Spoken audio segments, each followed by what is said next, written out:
Amen. Amen. Alors, nous sommes dans la joie ce matin de pouvoir célébrer ce temps de Pâques ensemble. Pour nous, chrétiens, Pâques rappelle la résurrection de notre Seigneur Jésus. Nous allons revenir sur l'origine de cette fête de Pâques. Ce message de ce matin sera en deux parties. La première partie, nous allons parler de l'importance du sang de Jésus, de ce que Jésus est venu faire, mourir et ressusciter pour chacun d'entre nous. Et la deuxième partie, nous parlerons de la résurrection de Jésus. Nous parlerons que aujourd'hui, parce que le tombeau est vide, nous avons une espérance. Et je parlerai des deux disciples d'Emmaüs. Alors, comme je le disais, pour nous disciples de Christ, la Pâque n'est pas seulement une célébration religieuse annuelle.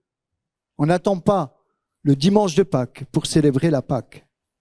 Parce que Jésus est mort pour chaque jour de nos vies. Et lorsque nous l'acceptons dans nos vies, ça devient la Pâque pour nos vies.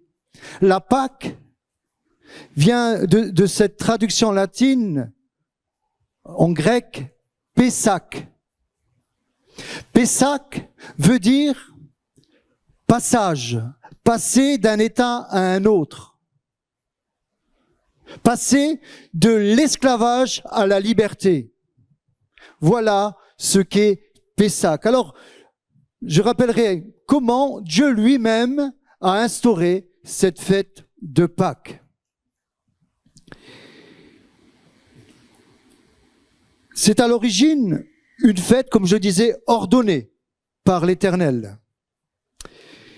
En souvenir de la nuit où Dieu, au travers de Moïse, va libérer le peuple de l'esclavage de Pharaon. Il y a le peuple d'Israël, les Hébreux, qui sont esclaves depuis 430 ans. Il y en a qui meurent, qui naissent dans l'esclavage. Dieu envoie un libérateur au travers de Moïse. Et voilà, il va avoir un bras de fer avec Pharaon. Pharaon qui symbolise la puissance des ténèbres.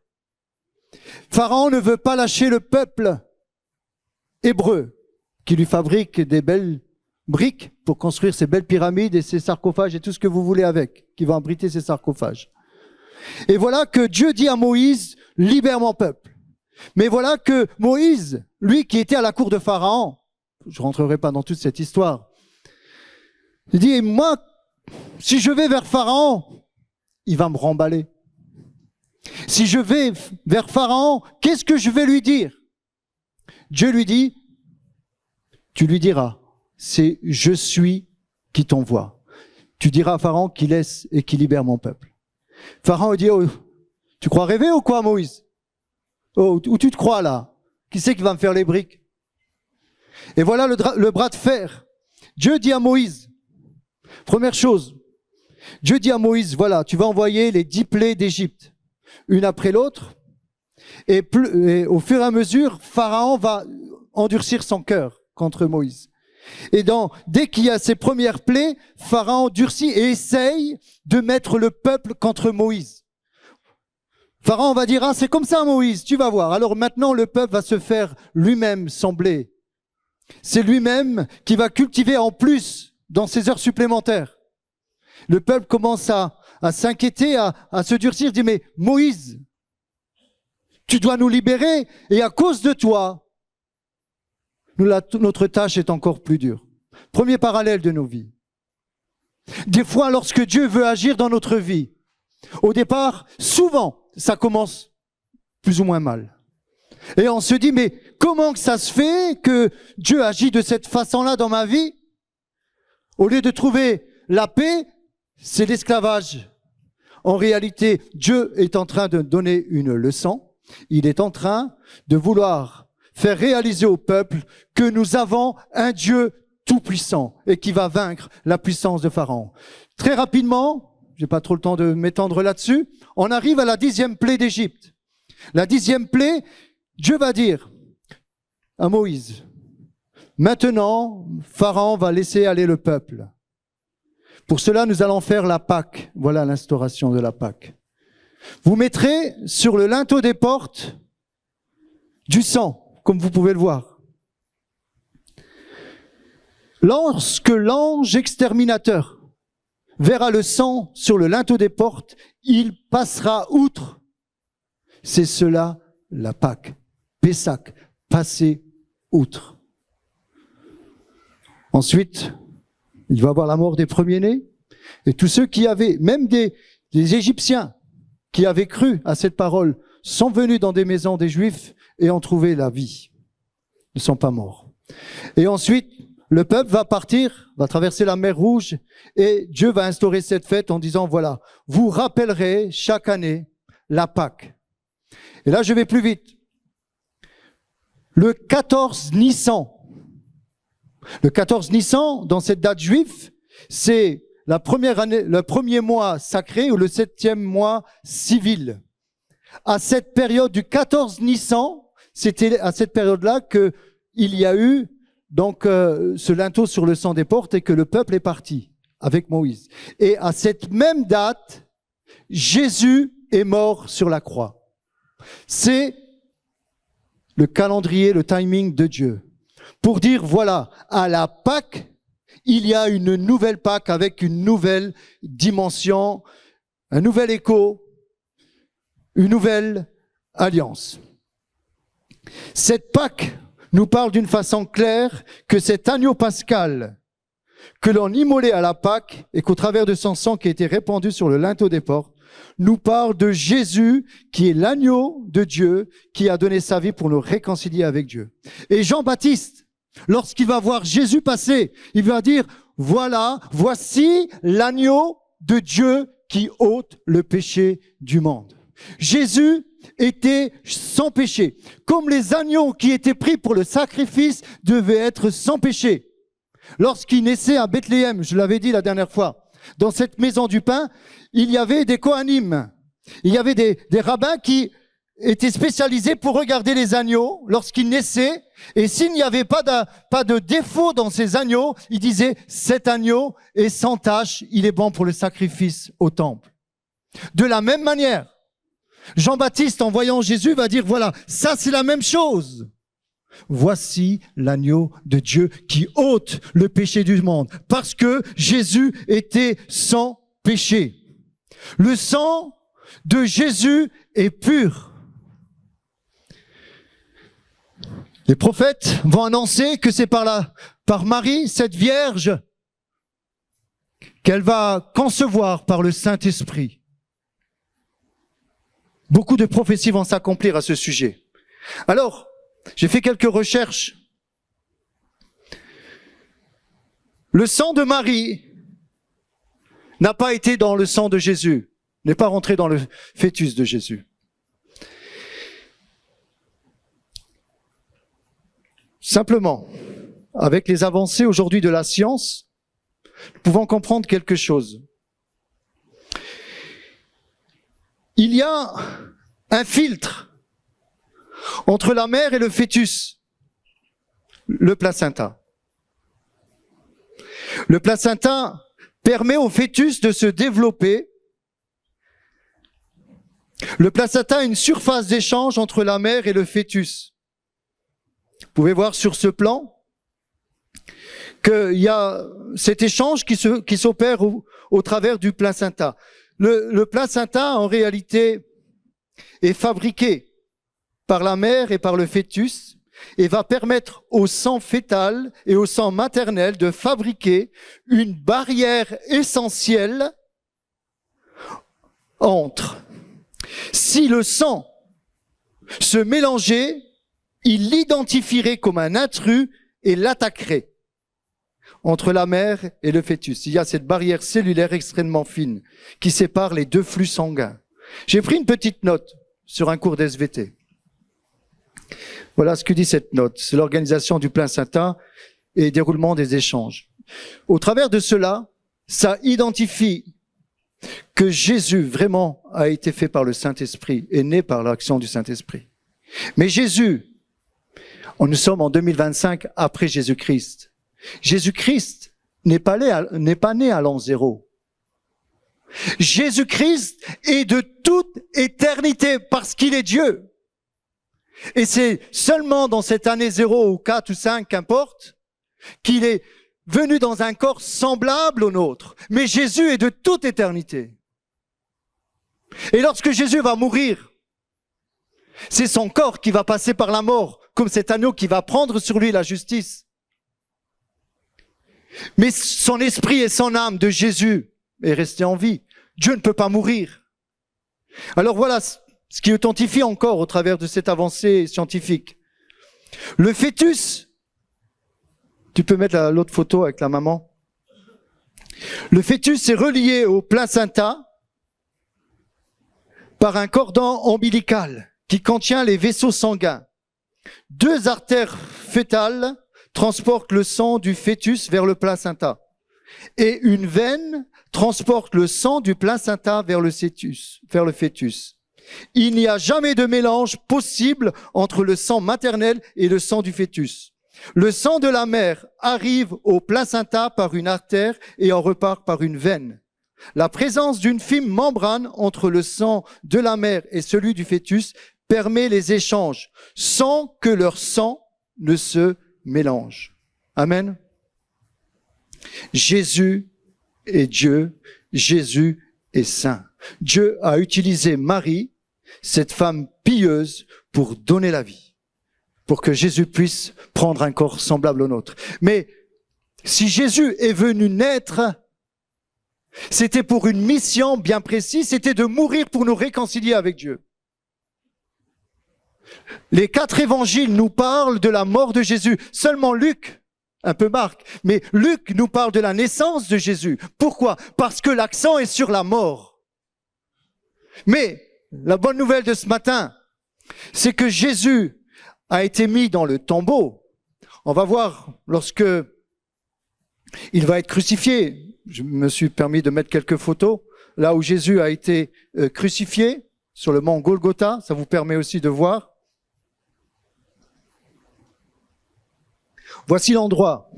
On voit au travers 2 cavités, un peu comme les yeux.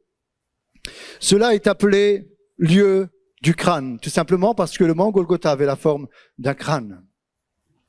Donc c'est au-dessus qu'il y avait les 2 brigands et Jésus au milieu, les 3 croix.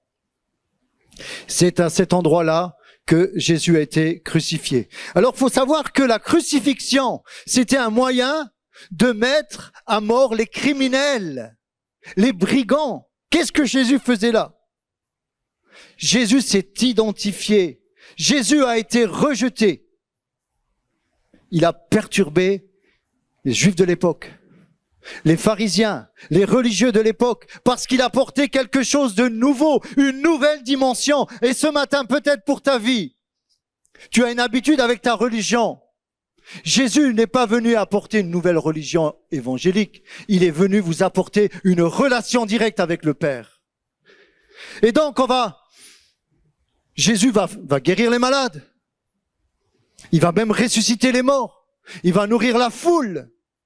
Un homme de bien, un homme gentil. Mais voilà, il dérange le système en place. Mais le plan de Dieu, il fallait payer la dette de l'humanité.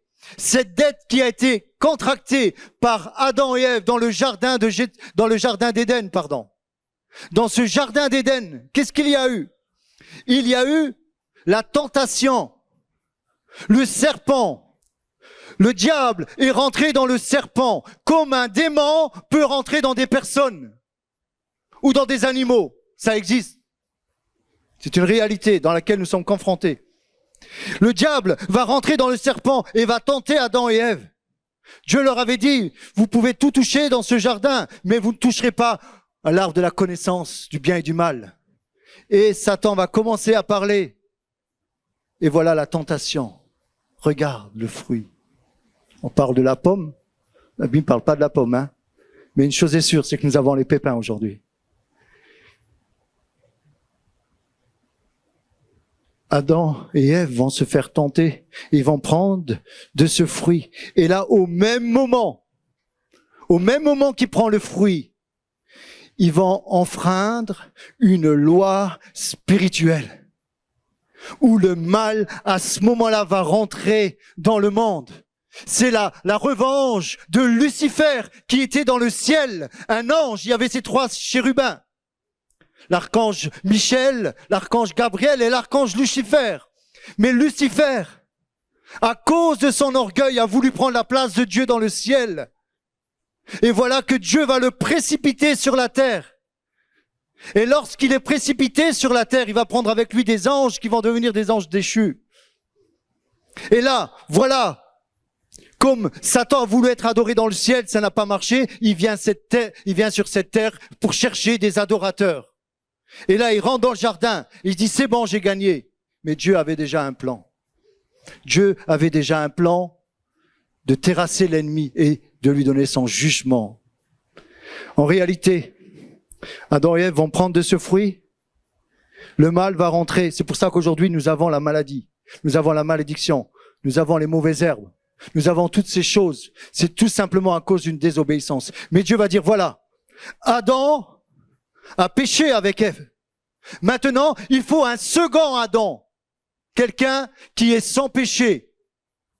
C'est pour cela qu'il va dire, tout de suite, dans le jardin, lorsque Ève va dire, oui, c'est pas moi, c'est de la faute du serpent, c'est la faute de ma femme, voilà, c'est toujours la faute des autres, c'est jamais la faute de soi. Et là, Dieu va dire au diable, excusez-moi de parler comme ça du diable, mais il faut quand même le dévoiler, hein. Il va lui dire, de la postérité de la femme sortira celui qui t'écrasera la tête. Toi, tu lui briseras le talon. En fait, il est question de Marie qui allait venir pour porter de cette postérité de la femme, faire sortir le Sauveur, ce second Adam. Et Jésus a été blessé au talon à la croix. Mais voilà que maintenant, Jésus est là sur la croix et il va dire, tout est accompli. Tout est accompli, cela veut dire que la dette est payée. On mettait cela sur les factures à l'époque. Tout est accompli. Ça veut dire que la dette est payée. À la croix, c'est joué notre dette. Jésus l'a accompli pour nous. Il l'a payé de son sang qui était sans péché. Et aujourd'hui, pour tous ceux qui acceptent Jésus, qui est mort pour eux, qui comprennent que c'était eux, c'était nous qui devions aller sur la croix à cause de nos péchés. La Bible dit, il n'y a pas un juste, pas même un seul. Sans effusion de sang, point de salut. Ça veut dire que pour être sauvé aujourd'hui, il faut accepter Jésus et accepter ce transfert. C'est-à-dire, Jésus est mort pour nous, nous acceptons sa mort, son sang pur sur nous et nous lui donnons notre péché. Et si nous lui disons clairement, Jésus, pardon pour mes péchés, pardon pour mes offenses, aujourd'hui je te donne ma vie, j'accepte ce que tu as fait, pardon, à ma place. Donc il y a un transfert qui se fait. Nos péchés, nos pardons, nous lui donnons, et lui nous donne sa justice. Et lorsque nous acceptons cela, nous devenons justes, saints, comme dit la Bible. Et Dieu, à partir de ce moment-là, inscrit notre nom dans le livre de vie. Amen. Amen. Cela va m'introduire dans la deuxième partie du message. Dans la deuxième partie du message, donc Jésus va mourir. Et voilà que 3 jours après, il va ressusciter, comme il l'avait annoncé. Mais les disciples n'avaient pas bien compris. Ils étaient encore sous un aveuglement. On peut montrer le jardin du tombeau. Nous étions dans ce jardin. C'était le tombeau de Joseph d'Arimathée. Jésus était à l'intérieur de ce tombeau. Voilà. Voilà l'emplacement où il y a le petit effigie au-dessus en rouge. C'était là que Jésus était posé. Vous comprenez pourquoi je peux dire avec assurance qu'il est ressuscité? Le tombeau est vide. Le tombeau est vide. On peut dire Jésus est mort le. Est-ce qu'on peut dire cette date? Il a été peut-être mis sur une croix, mais Jésus est ressuscité. On ne peut pas aller faire un pèlerinage sur sa tombe parce qu'il n'y en a pas. peut avoir le souvenir, mais Jésus est ressuscité. Et ce matin, parce qu'il est ressuscité, il va pouvoir nous justifier. Alors voilà, que maintenant Jésus va ressusciter. Il leur avait dit aux disciples, dans ses enseignements, comme Jonas, qui va être dans le ventre du grand poisson. Vous savez que aujourd'hui, c'est arrivé qu'il y a une personne, je ne sais plus si c'est en Amérique, qui a été engloutie par un grand poisson et qui a été rejeté. Ça existe, vous regardez sur Internet. Donc, ce qui s'est passé avec Jonas, c'est réellement vrai aussi. Et Jésus va dire, de la même façon que Jonas va être 3 jours et 3 nuits dans le vent du grand poisson, de la même façon, il faut que le Fils de l'homme soit 3 jours et 3 nuits dans le ventre de la terre. Mais les disciples étaient aveuglés, comme la foule. Pourquoi? On parlait d'un Messie qui devait venir. Les prophètes disaient, il va venir le Messie, il va venir. Mais le peuple était sous l'occupation romaine. Ils étaient rigides, c'était dur. Il y avait toutes des lois. Ils étaient plus chez eux, en réalité. Et le peuple voulait se lever. D'ailleurs, ça arrivait plus tard en 70 à Masada. Le peuple voulait se lever contre les Romains. Ils en avaient marre de cette oppression. Et les Juifs, comme les disciples, se sont dit, ça y est, le Messie est là. Il va renverser le pouvoir des Romains. Enfin, le Messie est là. Il nous nourrit à l'œil. 5000 hommes, sans compter les femmes et les enfants, ont été nourris par le pain et les poissons. Il va ressusciter des morts. Il va guérir. Il va rendre la vue aux aveugles. Mais il a tout pour être un roi, ce Jésus.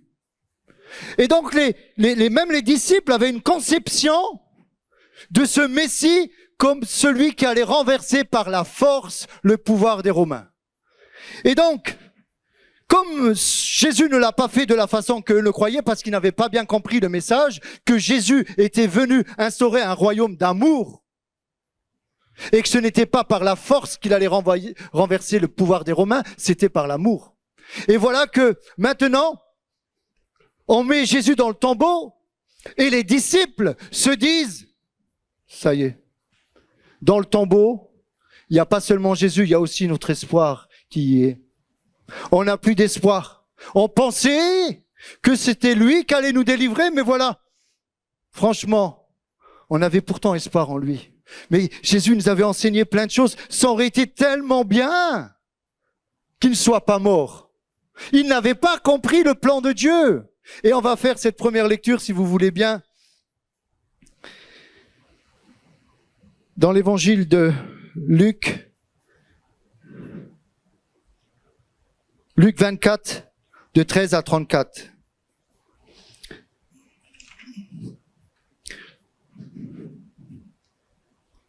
Et voici, donc, ce qui se passe, c'est que, simplement, je fais une petite introduction. On est venu voir au tombeau, il y a les femmes qui sont venues voir que le tombeau est vide, ils sont inquiétés. La pierre a été roulée.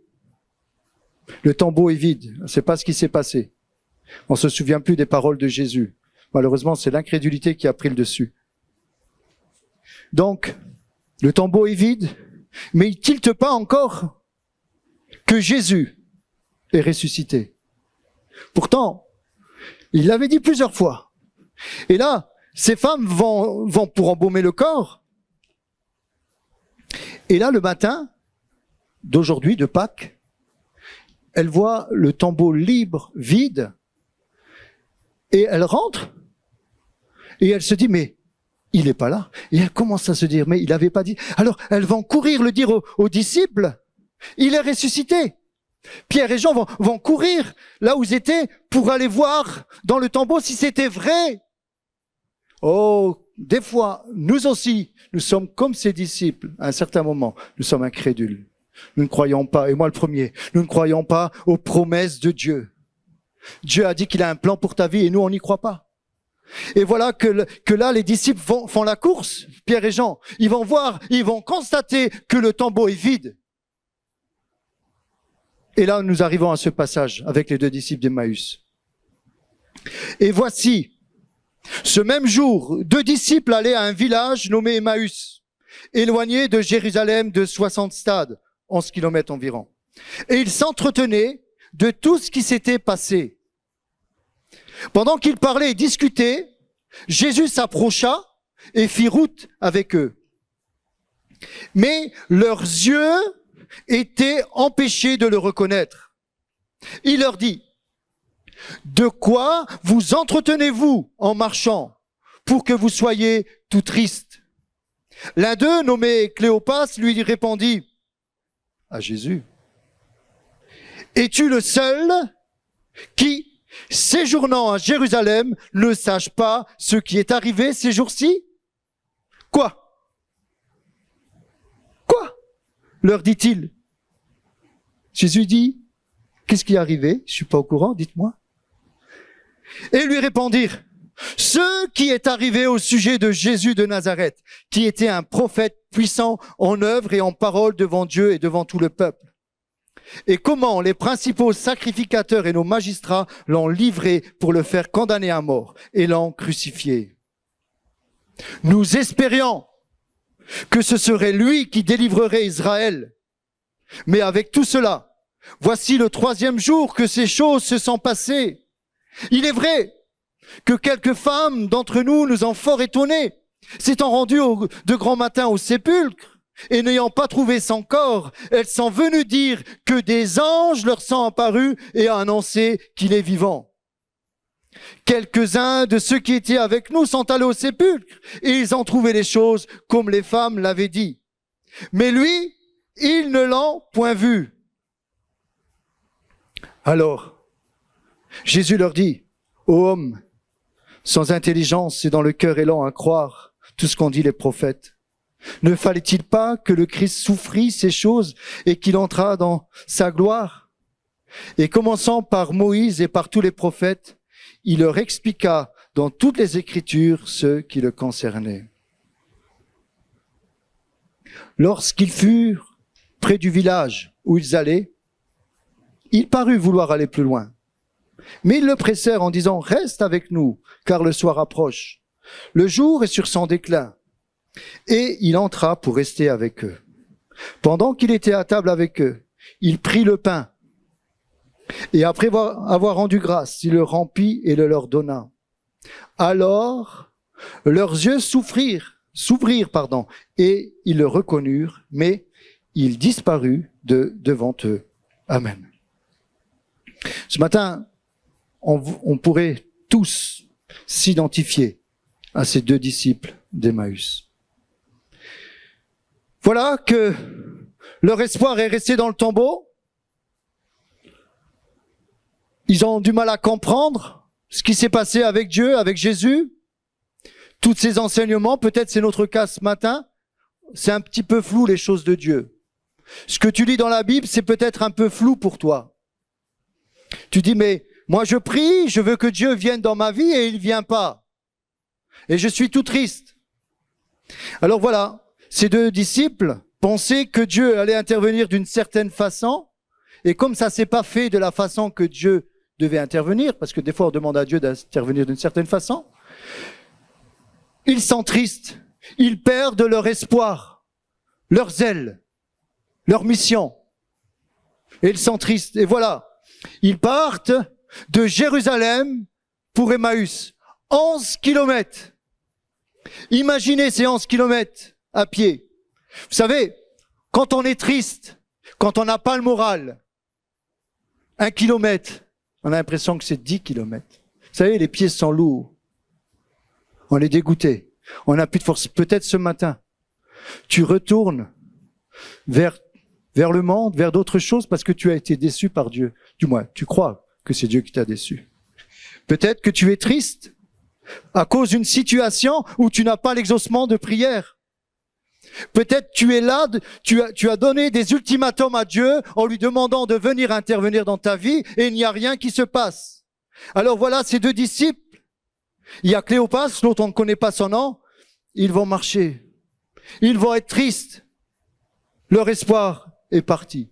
Et voilà qu'un inconnu fait route avec eux.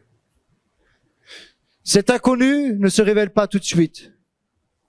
Sache que quand tu marches dans ta tristesse, Dieu marche à tes côtés, mais tu ne le sais pas. Jésus intervient et il va leur dire, mais pourquoi êtes-vous tout triste?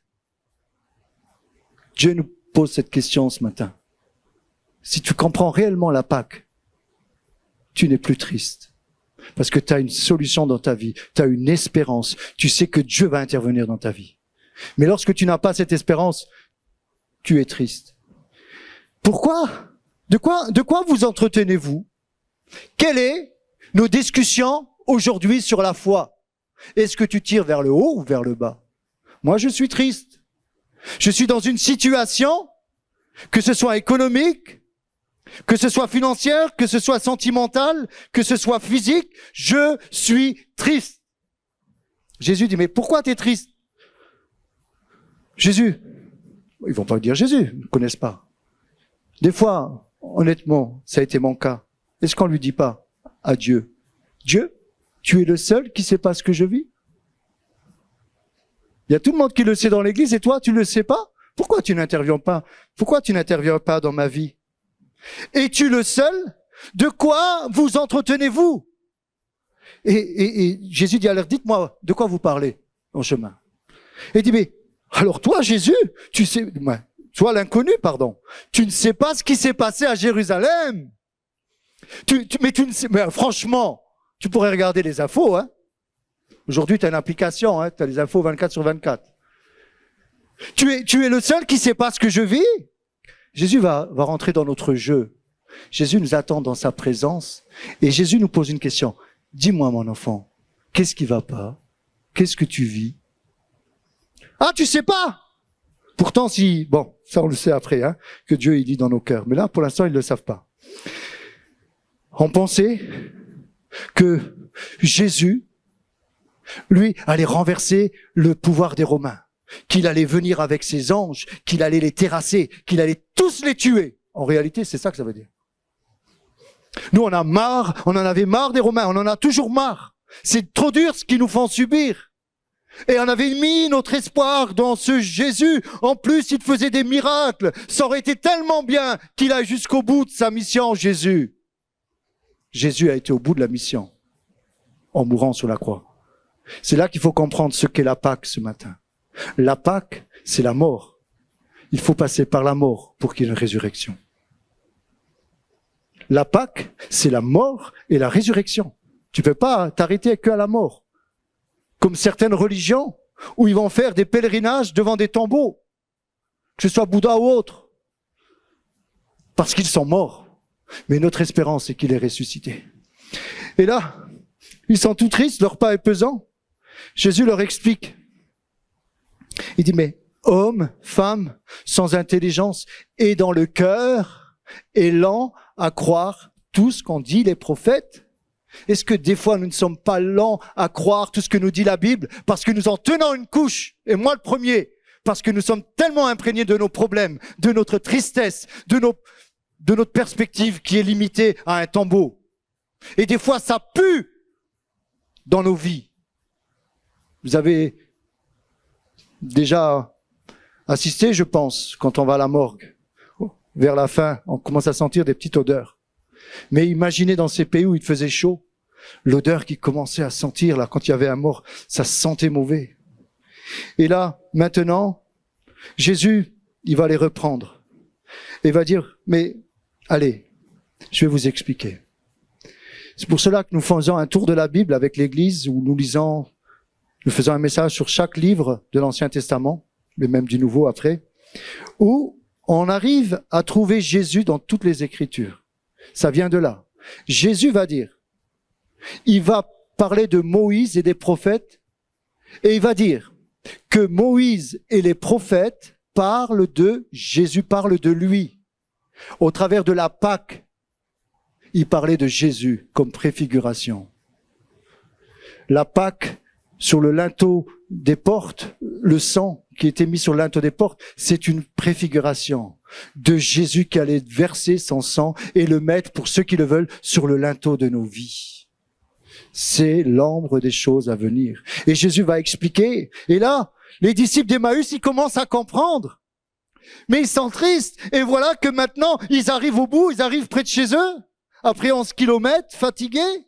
Bon, je pense que le Saint-Inconnu leur a boosté un petit peu. Et ils arrivent, et il se dit, mais il parle bien cet homme. Allez, on va le garder avec nous à la maison ce soir. Et Jésus, il les laisse, et il fait comme s'il voulait aller plus loin, et ils vont le retenir, pour voir s'il allait les retenir. Et ils vont retenir Jésus. Ils vont dire, reste, allez, reste avec nous, on va te faire des spaghettis bolognaises. Non, non, non. Reste avec nous, on va te donner l'hospitalité. Reste avec nous, mange avec nous. Lorsque tu donnes l'hospitalité à Jésus, dans ta vie, il rentre. Voici, je me tiens à la porte et je frappe. Celui qui ouvre ma porte, j'entrerai chez lui, je souperai avec lui. Si tu retiens Jésus dans ta vie, il va y rester. Le problème, c'est qu'on ne le retient pas assez. On retient plutôt la tristesse que retenir le Sauveur, Jésus. Même si tu n'as pas tout compris de Dieu, retiens-le. Demande-lui des explications au travers de la lecture de la Bible. Et là, donc il reste, il l'invite, et ils vont prendre le pain comme nous l'avons fait. Ils vont rompre le pain. À ce moment-là, une révélation. Et Jésus disparaît. Et ils vont dire, mais notre cœur ne brûlait-il pas au-dedans de nous quand il nous parlait? Est-ce que tu as déjà vécu cette expérience où ton cœur, par moment, brûle dans la présence de Dieu, où tu sens qu'il est là? Même que tu es triste, tu sens qu'il est à tes côtés. Ils se disent, mais notre cœur ne brûlait-il pas au-dedans de nous? Mais imaginez, ils s'en dégoûtaient, 11 kilomètres, je ne sais pas combien de temps ça a pris. C'était pas des routes comme maintenant, avec la fatigue. Et là, ils disent, allez, on va se reposer. Mais voilà que, au moment où leurs yeux s'ouvrent, une nouvelle révélation de Jésus. Et là, les choses vont changer. Lorsque tu as une nouvelle révélation de Dieu, de Jésus, je ne parle pas de religion. Lorsque tu as une nouvelle révélation de Jésus, tu vas avoir un nouveau zèle dans ta vie. Et là, les disciples d'Emmaüs, fatigués, dégoûtés, prêts à aller dormir. Et Emmaüs veut dire bain chaud. Sans doute, il y avait une cure thermale là, où ils allaient des bains thermales et ils allaient se détendre. Ils disent, bon, allez, on va aller à Kinépolis. Non, comment ça s'appelle là? Thermapolis. Vous savez, quand on est dégoûté. Franchement, allez. On n'a pas envie d'un bon bain chaud? Ou une douche? Moi, je vais à moi, j'ai pas encore été, mais certains se disent, waouh, c'était super. Quand j'étais à Thermopolis. J'étais dans un bain chaud. Et pendant quelques minutes, je pensais à plus rien. Mais après, quand je suis sorti, ça recommençait. Et là, parce qu'ils ont une nouvelle révélation, il dit à son pote, hé, Cléopas, on y va? Allez, viens, on va dire aux disciples. Et tout d'un coup, ils sont plus fatigués. Hé, on refait 11 kilomètres? Hé, elle est où notre fatigue? Quand tu as une nouvelle révélation de Jésus, tu as un zèle nouveau qui vient sur tes pieds. Qu'ils sont beaux les pieds de ceux qui annoncent la bonne nouvelle. Qu'ils sont beaux les pieds de ceux qui annoncent le salut. Les disciples d'Emmaüs ont une nouvelle révélation de Jésus. Maintenant, leur cœur est enflammé. Maintenant, ils ont compris qu'il est ressuscité pour eux. Et là, ils se disent, on ne peut pas le garder pour nous. C'est pour ça là que beaucoup vous ont invité ce matin. Parce que quand on a notre cœur qui brûle, on a envie de le partager aux autres. On a envie de le dire aux autres, ceux qui n'ont plus d'espoir. Venez voir ce que Dieu peut faire dans vos vies. Ça, c'est un témoignage. Et là, les disciples, ils vont repartir. Ils vont repartir pour voir les disciples. Et on dire, il est réellement ressuscité. J'aimerais te dire pour ta vie, il est réellement ressuscité. Ne le laisse pas dans le tombeau. La pierre a été roulée. Tu peux remettre la photo. La pierre a été roulée. Le tombeau est vide. Vous savez où il est Jésus actuellement? Vous savez où il est? Il est là. Amen. Qui est d'accord avec moi? On priera pour vous après. Jésus est vivant, il est là. Là où 2 ou 3 sont rassemblés en mon nom, je suis au milieu d'eux, dit Jésus.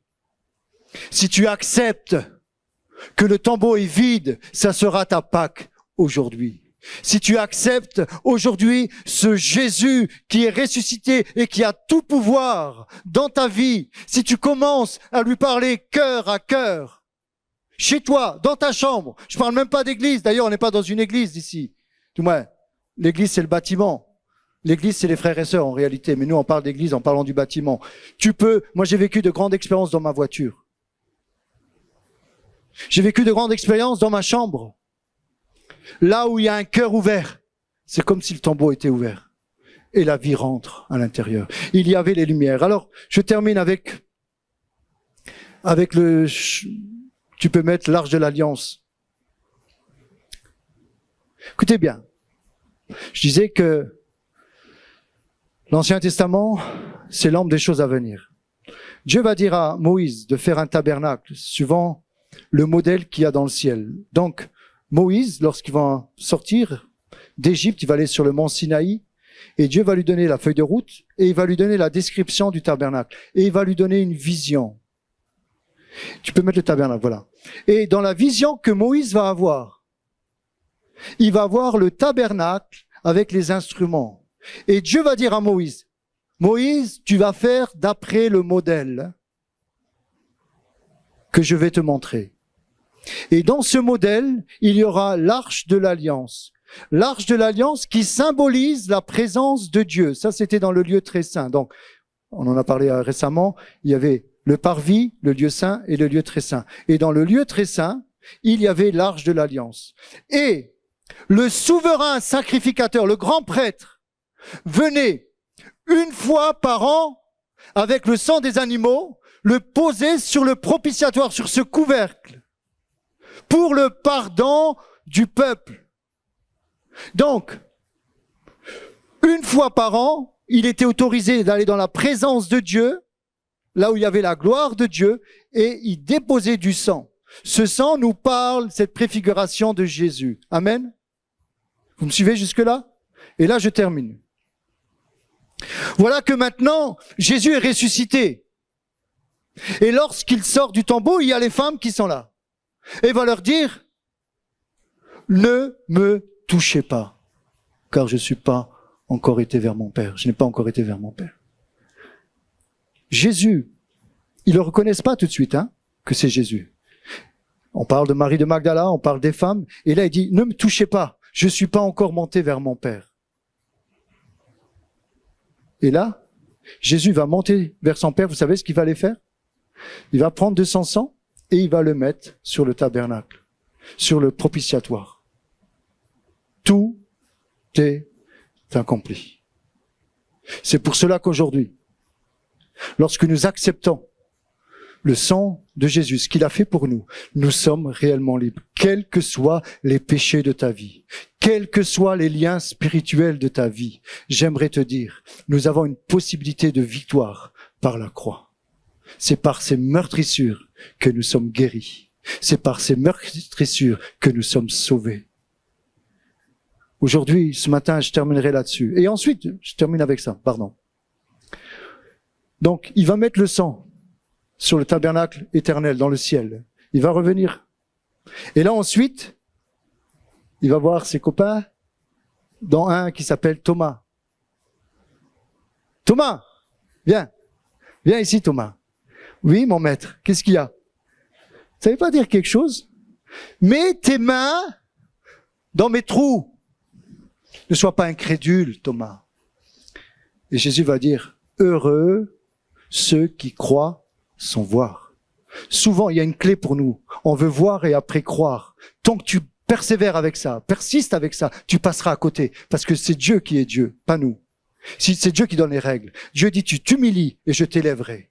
Donc, si tu crois, c'est moi qui donne les lois de la foi. Si tu crois, tu verras la gloire de Dieu. Thomas, mets tes doigts. Donc là, maintenant, Thomas, comme les disciples, sont autorisés à le toucher. D'abord, il dit, me touchez pas. Mais non, il dit, touchez-moi. Et ensuite, Jésus va disparaître de milieu d'eux. Et il va monter au Père. Et ensuite, il va envoyer le Saint-Esprit. Ce matin, au travers de cette Pâque, Pessac, passage d'une situation à une autre, je t'inviterai les musiciens à venir, au travers de la mort et de la résurrection, de l'esclavage à la liberté. Est-ce que tu veux ce matin qu'il y ait une nouvelle Pâque pour ta vie, un changement radical dans ta vie? Est-ce que tu veux passer d'une situation à une autre? Peut-être tu es esclave de certaines choses et tu en as marre. J'aimerais te dire, c'est le jour de grâce pour ta vie où tu peux changer de situation. Tu peux passer d'une situation à une autre. Si tu acceptes ce que Jésus est venu faire sur cette croix, mourir pour toi, à ce moment-là, quelque chose va naître en toi, la vie. Une résurrection. Est-ce que tu veux renaître ce matin à quelque chose de nouveau? Simplement, profite de ces moments. Au milieu de nous, peut-être certaines personnes sont là pour les premières fois, n'ont peut-être pas tout compris avec le sang, avec tout ce que j'ai parlé, mais vous pouvez réécouter et puis on peut vous enseigner, on peut vous expliquer davantage les choses. Mais j'aimerais vous dire, c'est le moment de faire une expérience personnelle avec Dieu. C'est entre toi et Dieu. Comment? Au travers de la sincérité de ton cœur. La Bible dit, entre dans ta chambre, ferme la porte et prie ton Père qui est dans les cieux, dans le secret, et Dieu te répondra. Lorsque tu pries, tu vas dans un lieu d'intimité, quel que soit le lieu. Tu fermes pas seulement la porte de ta chambre, la chambre parle de l'intimité. Tu fermes la porte de tes raisonnements, tu fermes la porte de tes tristesses, tu fermes la porte de tes incompréhensions, tu fermes la porte de tes blessures. Tu fermes toutes ces portes. Et des fois, croyez-moi, il y a des portes blindées. Peut-être qu'il y a une porte blindée où tu te dis, moi, j'arriverai pas à l'ouvrir, cette porte dans ma vie. Je suis prisonnier. En plus, maintenant, avec les années, avec tout ce qu'on m'a fait, avec toutes les blessures qu'il y a dans mon cœur, cette porte est coincée, il y a de la rouille sur les charnières. On ne peut plus l'ouvrir. J'aimerais te dire, Jésus fait comme ça. Et la porte, elle va jusque dans le ciel. Souvent, nous comparons Dieu à une personne. Nous limitons Dieu. Lorsque l'ange est venu voir Marie pour lui dire qu'elle allait enfanter le Sauveur, Dieu va dire, rien n'est impossible à Dieu. Rien. Ce qui est impossible aux hommes est possible à Dieu. J'aimerais te dire ce matin, mets la barre plus haute dans ta vie. Tourne la pierre. Laisse sortir la vie de ton cœur. Cette pierre du tombeau, il faut que tu la roules ce matin. Tu vois de quoi je parle ce matin? Peut-être qu'il y a une situation dans ta vie qui est comme cette pierre, qui est devant le tombeau, qui empêche la vie de sortir. J'aimerais te dire, tu as seulement à demander humblement que Dieu vienne t'aider, mais c'est pas toi qui vas rouler la pierre. Elle est trop lourde pour toi. Laisse Jésus rentrer dans ta vie. Laisse Jésus rouler la pierre. Laisse Jésus rentrer dans ton cœur. Et là, tu vas voir de nouvelles choses venir dans ta vie. Alléluia. Amen.